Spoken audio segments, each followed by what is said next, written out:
వీడియోలోకి వెళ్ళే ముందు ఒక చిన్న విషయం, ఈ వీడియోలో అయితే కొంచెం నాయిస్ ఉంటుంది, కొంచెం అడ్జస్ట్ అయ్యి చూడండి. Welcome back to another full length video. ముందుగా మన సబ్స్క్రైబర్స్ అందరికీ థ్యాంక్ యూ సో మచ్. మన ఛానల్ నిన్నటితోని 1 మిలియన్ హార్ట్స్ని అయితే రీచ్ అయిపోయింది.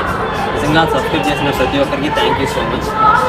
ఈ వీడియోలో అయితే ఇంతకుముందు వీడియోస్లో ఇంట్రో షార్ట్స్ ఇలాంటివి ఏమీ ఉండవు. జస్ట్ నేను ఒక 1 మిలియన్ రీచ్ అయినప్పుడు నా ఫీలింగ్ ఎలా అనిపించింది అనే విషయం గురించే మాట్లాడుకోవాలి. ఈ వీడియో అంతా అదే ఉంటుంది, ఒక 2-3 మినిట్సే ఉంటుంది.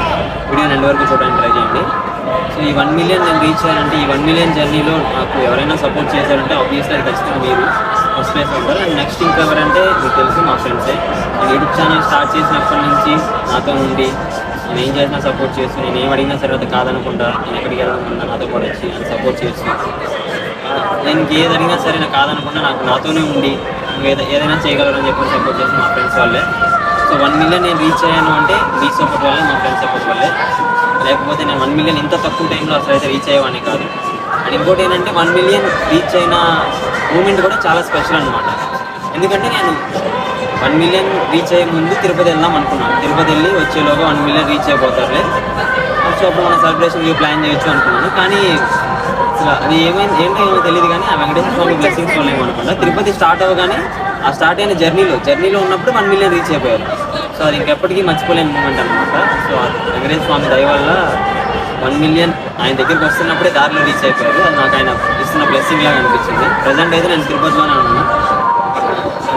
సో ఇంకోటి ఏంటంటే, మన ఛానల్ 1 మిలియన్ రీచ్ అయిన సందర్భంగా నేను ఒక స్పెషల్ హెల్పింగ్ వీడియో అయితే ప్లాన్ చేద్దాం అనుకుంటున్నాను.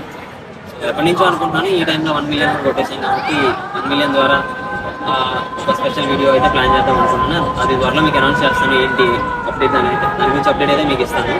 ఇంకోటి ఏంటంటే 1 మిలియన్ అయ్యి దర్శనానికి వెళ్తూ ఉన్నాం కదా, దర్శనానికి వెళ్ళే దారిలో కూడా మన సబ్స్క్రైబర్స్ చాలా మంది కలిసి కంగ్రాచులేషన్స్ బ్రో 1 మిలియన్ అయ్యారు కదా అని చాలా బాగా విష్ చేశారు. చాలా హ్యాపీగా అనిపించింది.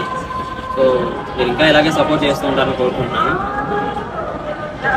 ప్రస్తుతానికైతే తిరుపతి మాడవీధుల్లో ఉండి వీడియో అయితే చేస్తున్నాను. తిరుపతి నందేసి రావాలనిపించింది. ఇప్పుడు మళ్ళీ బయలుదేరిపోవాలి ఇంటికి.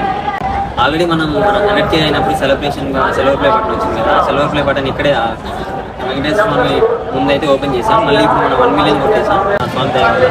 మళ్ళీ మనకి గోల్డెన్ ప్లే బటన్ వస్తుంది కదా, ఆ గోల్డెన్ ప్లే బటన్ తీసుకుని మళ్ళీ ఆయన దగ్గరికి వచ్చి అక్కడే ఓపెన్ చేద్దాం. నిజంగా సబ్స్క్రైబ్ చేసిన ప్రతి ఒక్కరికి థ్యాంక్ యూ సో మచ్. అలాగే ఇన్స్టాగ్రామ్లో ఫాలో చేస్తున్న వారికి కూడా thank you so much. Thanks అనే పదం చాలా చిన్నది. నా నుంచి మీరు ఏం ఎక్స్పెక్ట్ చేయకుండా జస్ట్ ఒక సబ్స్క్రైబ్ ద్వారా ఆ వీడియోస్ చూస్తున్నారు అంతే. కానీ అది నాకు చాలా ఎనర్జీని బూస్ట్ అయితే ఇస్తుంది. ఇంకా నేను మంచిగా కంటెంట్ క్రియేట్ చేయడానికి అది నాకు చాలా పెద్ద విషయం అనమాట. మీ సైడ్ నుంచి అదొక సబ్స్క్రైబ్ లాగా అనిపించవచ్చు, కానీ నాకు అది చాలా పెద్ద విషయం. సబ్స్క్రైబ్ చేసిన ప్రతి ఒక్కరికి చాలా చాలా చాలా థ్యాంక్స్ అనమాట. మీకు థ్యాంక్స్ తప్ప ఇంక నేనేం చెప్పలేను. కానీ నేను చేయగలిగింది ఏంటంటే, మిమ్మల్ని ఎప్పుడు ఇలానే కాంటెంట్ ద్వారా, నా బ్లాగ్స్ ద్వారా ఎంటర్టైన్ చేస్తూ ఉంటాను ఎప్పుడు. అంటే 1 మిలియన్ అయిన సందర్భంగా మన సబ్స్క్రైబర్స్ అందరికీ చాలా చాలా చాలా చాలా పెద్ద లవ్ అనమాట. అలాగే సపోర్ట్ చేస్తూ ఉండండి. మళ్ళీ వీడియోలోకి వస్తున్నాం, కలుస్తాను.